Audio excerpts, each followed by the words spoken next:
Bonjour à tous, aujourd'hui je vais vous parler d'un livre que j'ai lu.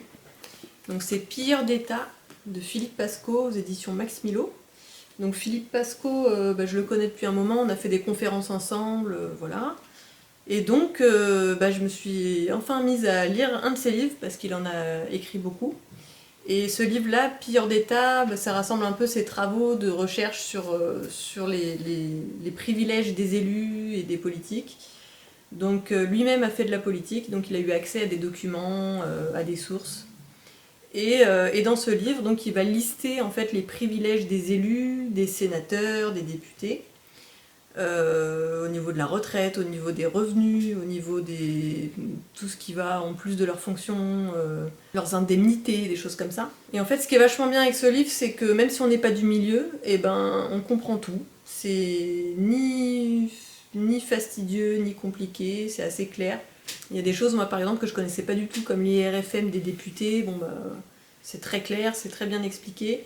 Et en plus, Philippe Pascot, il écrit bien, donc ça m'a fait plaisir de découvrir son univers littéraire aussi. C'est pas juste une suite de chiffres et de sources, même s'il y en a beaucoup, c'est aussi des formulations littéraires. Et donc je me suis pas ennuyée malgré les 300 pages de ce livre. Voilà. Ce qui est bien, c'est que vous pouvez retrouver toutes les sources en bas de page à chaque fois. Alors on pourrait croire que c'est un ouvrage pour jeter la pierre à tous les élus et les mettre tous dans le même sac, mais non, Philippe il est très clair là-dessus. En fait c'est une infime minorité qui se gave à ce point. En fait, les élus qui sont tout en bas de la pyramide du pouvoir, ils sont plutôt honnêtes en général au départ, c'est simplement qu'on leur donne accès à tous ces privilèges. Donc le problème, c'est même pas les élus en eux-mêmes, c'est ce qu'on leur donne et ce qu'on les autorise à faire. Et le problème, c'est que ceux qui font les lois, ce sont ceux qui ne les respectent pas ou qui ont des lois qu'ils s'attribuent à eux-mêmes. Parce qu'on voit qu'il y a très très peu de condamnations quand il y a des fraudes ou des abus. Donc voilà ce que Philippe Pascot a voulu expliquer de façon, je vous dis, très, très simple.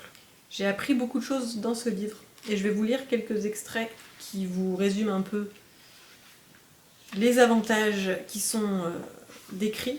Pourquoi un député, au bout de seulement 5 ans de cotisation retraite, touche une retraite moyenne de 1 500 € par mois, alors qu'un employé, pour 42 années de cotisation, touchera 896 € en moyenne?